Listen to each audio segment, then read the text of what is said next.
benim dilim, benim dilim.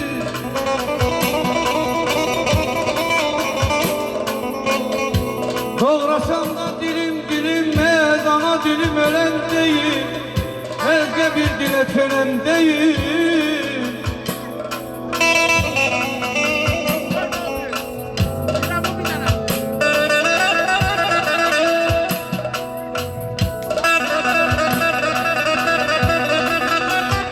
Eşk olsun değerli sanatçılarımıza.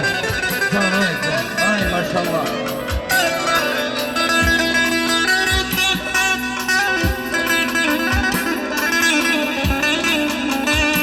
Hem arazım hem de kürem, hem arazam hem de kürem, akıp kederete güller.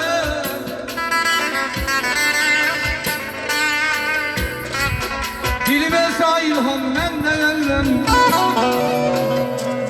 dilim elsem ben de yellem. Ana dilim ölen değil, özge bir dile çelen değil. Ay can ay maşallah olsun. Allah mübarek eləsin ay müvəkkil.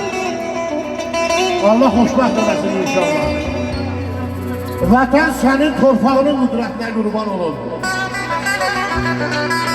Vətən sənin torpağının qüdrətinə qurban olur.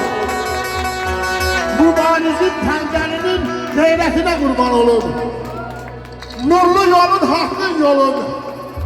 Bir sahilsiz çayın olur. Ay gəlişəmi, dünya dolu, tarix dolu şöhrətinə qurban olur. Vətən sənin torpağının qüdrətinə qurban olur.